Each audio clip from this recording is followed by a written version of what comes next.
단기자 구독자 여러분 안녕하세요. 오늘은 한국 사법 역사상 가장 뜨거운 사건이었죠.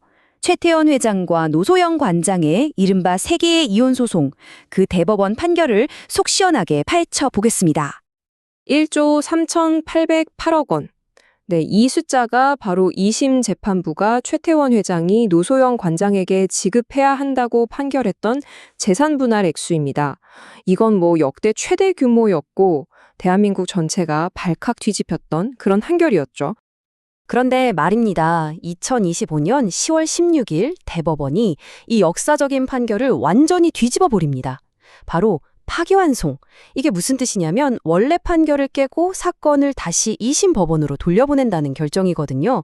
도대체 무슨 일이 있었던 걸까요? 네, 이 결정 하나로 세계의 이혼 소송은 재산 분할 부분에 있어서는 사실상 원점으로 돌아가게 됐습니다. 아니 그럼 대법원은 왜 1조 4천억 원이라는 그 어마어마한 판결을 파기한 걸까요? 지금부터 그 핵심 이유를 하나하나 짚어보겠습니다. 대법원의 결정은 그냥 감정적인 판단이 절대 아니었습니다. 2심 판결의 뿌리 자체를 흔들어버린 아주 구체적이고 결정적인 두 가지 법리적 쟁점이 있었습니다. 자, 이 두 가지 핵심 쟁점을 하나씩 자세히 들여다보면서 어떻게 1조 4천억 원이라는 판결이 무너졌는지 같이 한번 따라가 보시죠. 먼저 첫 번째 쟁점부터 시작하겠습니다. 2심 판결의 가장 중요한 논리가 바로 이거였습니다. 노소영 관장의 아버지, 그러니까 고 노태우 전 대통령의 비자금 3천억 원이 SK그룹 성장에 일종의 종잣돈 역할을 했다. 그렇기 때문에 노 관장의 기여를 크게 인정해야 한다는 거였죠. 이게 바로 1조 원이 넘는 재산 분할을 결정한 핵심 근거였습니다.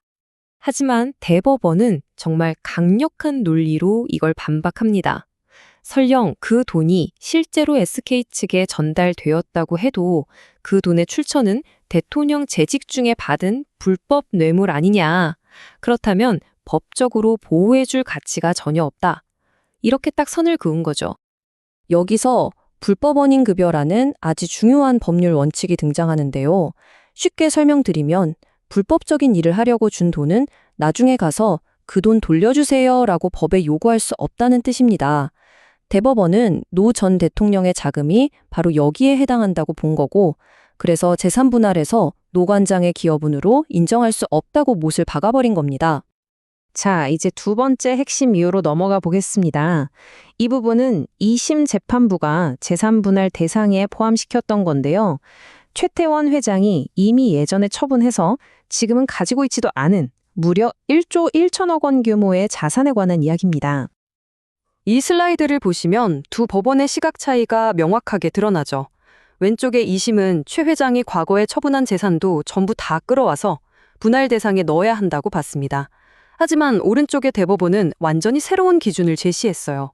정상적인 경영 활동의 일부로 회사를 유지하거나 키우기 위해 처분한 자산이라면 그건 최종적으로 나눌 재산 목록에 포함시킬 수 없다는 겁니다. 이건 앞으로 다른 재벌가 이혼 소송에도 엄청난 영향을 미칠 아주 중요한 판례가 될 겁니다. 이 타임라인을 보시면 이 길고 복잡한 법적 다툼의 흐름이 한눈에 들어오실 겁니다. 1988년 결혼부터 시작해서 특히 1심에서 665억 원이었던 재산 분할 액수가 2심에서 갑자기 1조 3,800억 원으로 정말 드라마틱하게 치솟았던 걸 볼 수 있죠. 자, 대법원이 왜 판결을 뒤집었는지 이제 좀 감이 오시죠? 그럼 이제 가장 중요한 질문이 남았습니다. 그래서 앞으로 이 소송 어떻게 되는 걸까요? 다시 열릴 재판의 과제가 뭔지 한번 살펴보겠습니다.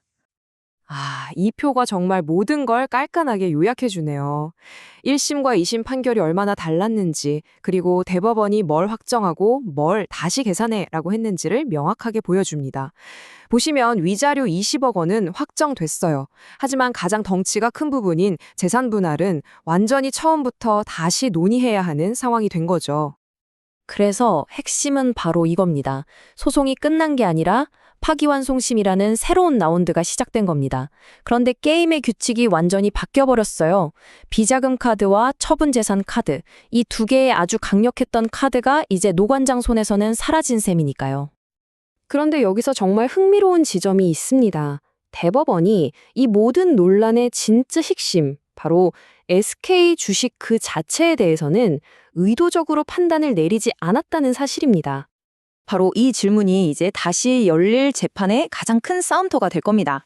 최 회장 측은 이건 아버님께 물려받은 거라 분할 대상이 아닌 특유 재산이다 라고 주장하고, 노 관장 측은 아니다, 결혼 후에 부부가 함께 그 가치를 키운 공동재산이다 라고 맞서고 있죠. 파기환송심 재판부는 바로 이 문제에 대한 답을 내려야만 합니다. 이 역사적인 이혼의 최종 재산 분할 액수가 얼마가 될지는 결국 이 질문에 대한 법원의 판단에 달려있다고 볼 수 있겠습니다. 대법원 판결로 한 챕터는 마무리됐지만 이야기는 아직 끝나지 않았습니다. 과연 세계의 이혼은 어떤 최종 결말을 맞이하게 될까요? 이 재판 결과에 따라서 SK그룹의 지배구조까지 흔들릴 수 있기 때문에 앞으로도 계속해서 지켜봐야 할 것 같습니다.